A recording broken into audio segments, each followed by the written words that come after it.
what I'm about to share with you now, don't forget it for the rest of your life. It will help you greatly. All right.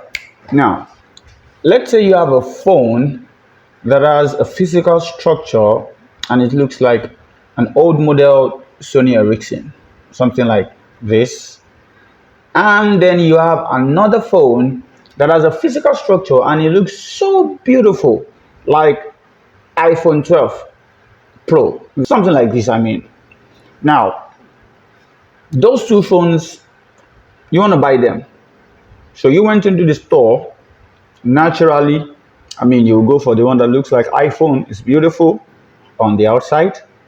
So you said, okay, let's just check through this phone before I buy it. Or probably you just said, I'm going to pay for it. And your friend says, hey, are you not going to check what's the functionality of the phone and all that? So you decided to do that, and then you started checking. Okay, let's just go to YouTube. And the phone says, sorry, this one is unable to access YouTube. Okay, let's go to Google. And the phone says, oh, sorry, you can also access Google. And you're like, what can I access actually? Like, what? Okay, so let me just what's it called now? Let someone just share those apps to me, right? Through Zender, And the phone says, sorry, you can't use Zender here. The phone does not accept Zender. It does not work with Zender. Does not work with Bluetooth either. But you can use infrared. You can use infrared, and you're like, infrared? What? Who even uses infrared these days, right? So you began to just check through the phone, like, what exactly can this phone do? It can browse, and then you check the camera. The camera is looking like this, like fog, and you're like, this phone looks so beautiful on the outside, but based on the function, come on, it has no function. Like, it's just bad. Now, your friend says, okay, let's just check this other one. I mean, it looks awkward on the outside. I mean, let's just check the functionality. And then you started checking. You discover that this phone can airdrop. Yeah. You discover that this Sony Ericsson looking like phone can play YouTube, Instagram, TikTok, can Google, can name it. Name it.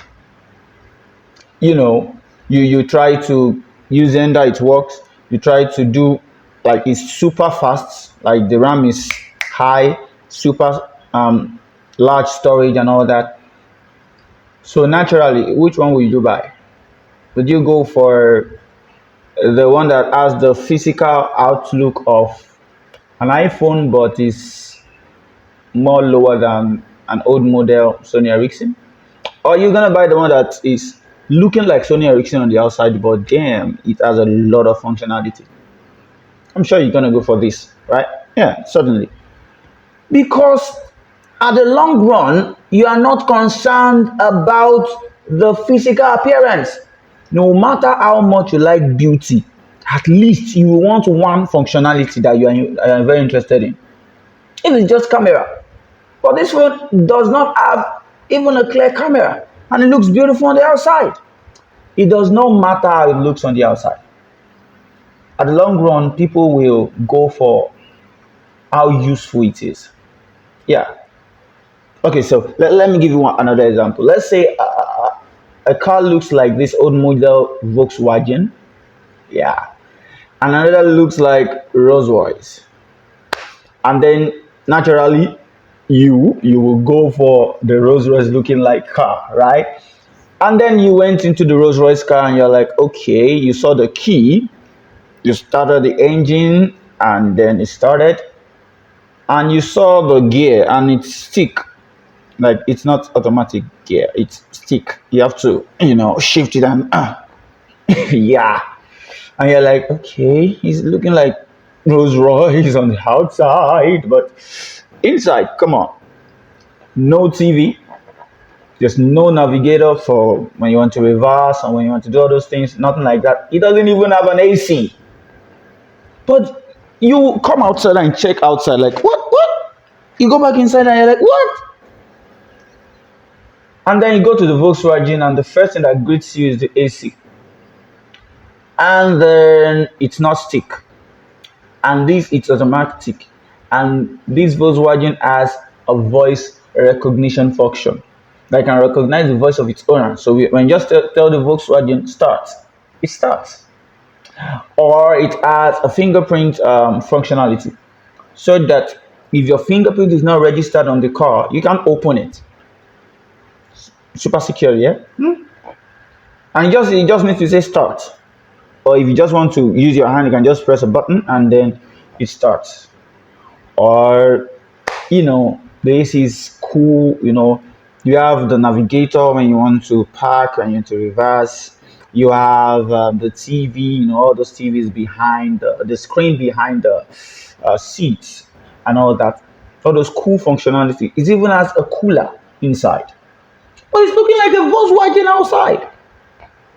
You know what? The looks on the outside will not matter again, because you are after the function. No matter how, I don't know, flamboyant you are, you won't go for a car that won't be useful to you. Come on. All right? So at the long run, everyone in life actually wants something useful, not just something beautiful. Your beauty can attract, but what retains people is your usefulness. That is why it's bad to procrastinate on some things like value. You can't, I watched the video yesterday night, I think, and the video was talking about what goes on in the mind of procrastinators. You really, it's easier for you to quickly rush up and say, let me just do these things fast. If what you're procrastinating on has a deadline, you can say, oh, before the deadline, I will do it a day before. But what if it does not have a deadline? Like self-development, like prayer, like study of God's word. They don't really have a deadline. Like starting purpose, it doesn't really have a deadline.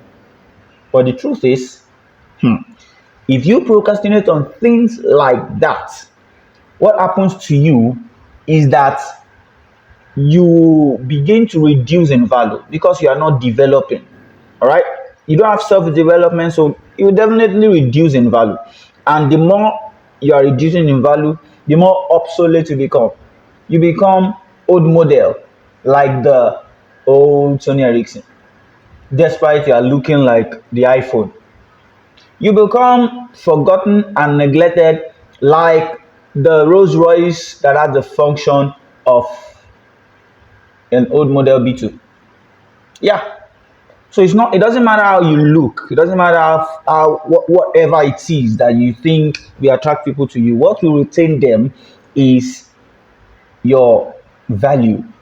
So be valuable and stop procrastinating on things that will add value to your life, so that you won't become obsolete, so that people won't just leave you outside, so that people will not overlook your beauty and then hold on to your usefulness and see that there's really nothing to hold on to, and then they just sweep your side.